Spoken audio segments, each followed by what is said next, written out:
Assalamualaikum warahmatullahi taala wabarakatuh. Okey. Hari ni 2 Mac kan? 2 Mac 2025. Merupakan first day kepada puasa. First day pada bulan Ramadan 1446 Hijrah, kawan-kawan. Kita tengok ni. Siti Aminah ni apa? Minah cucu. Siti Aminah ni minah cucu. Okey. Pada hari ini ketika satu kejadian yang berlaku tempoh hari, yang kejadian dekat apa tu? Dekat Mahkamah Kuantan ni. Saya nak dengar dekat sini orang ramai ni bahawa ni apa dia? Ahmad Gaddafi Muhammad Usuk ni terlibat dengan kes pembunuhan KPD SCP yang terlibat dengan kedai saya dekat pasar tu. Dia nak khabar kedai tu, nama kedai dia. Dia nak khabar apa akaun bank kedai, akaun bank tu akaun bank dia. Kita ni, saya ni nak kena serahkan akaun bank, akaun gaji, akaun apa. Sejak daripada tahun 2000 dulu lagi. Kita ni nak serah kok nu, nak kena serah kok ni, nak kena serah gila kok nu, kena serah. Dia punya percakapan dengan ahli kumpulan Daesh ni, militan Daesh ni.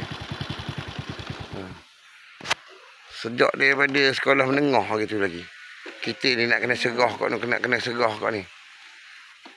Kononnya dia saya nak tanya orang sekolah agama dekat Jerantut ni.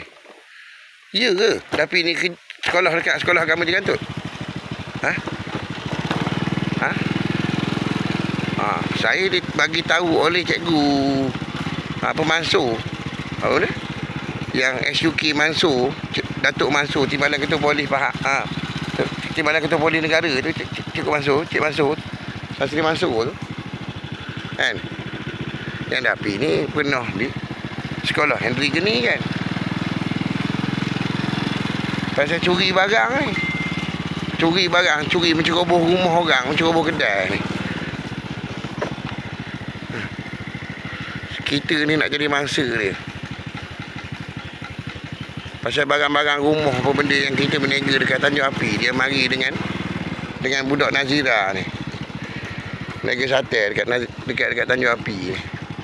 Dekat Bukit Pelindung ni. Barang-barang tu, kain baju tu semua dia pakai. Kenapa?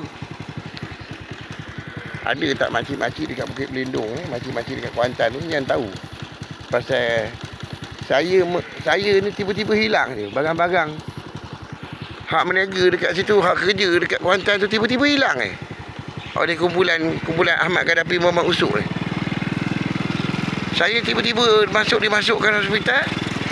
Tiba-tiba tak boleh buat niaga pasal kumpulan militan Daesh Ahmad Gaddafi Muhammad Usuk ni. Tiba-tiba tak ada Dengan tiba-tiba tak ada. Contohnya hari Senin, hari Selasa berniaga lagi macam biasa. Lepas apa dia punya adalah dia orang buat apa benda, cerita sikit-sikit dekat situ, dan orang tu melayan ke apa benda kekenah dia orang tu. Tiba-tiba saya ni hilang. Hilang daripada tempat kejadian. Konon-kononnya Muhammad Syafiq ni, konon-kononnya dia colek untuk pergi ke tempat yang lebih selamat lah. Dia pembohong je geng kumpulan ni. Kumpulan Syafiq ni temberang je. Dia kata MIC apa benda tu, pembohong je. Sebenarnya dia curi barang-barang tu apa benda. Anggota polis tu mati, dibunuh oleh Ahmad Gaddafi Muhammad Usuk dengan Sabrina Syahran ni. Jelas tak ni? Forensik Pahang ni, jelas tak? Kalau tak jelas, sila mari jumpa dengan saya. Saya nak bagi tahu. Okey? Terima kasih. Kita jumpa lagi dalam video insya-Allah.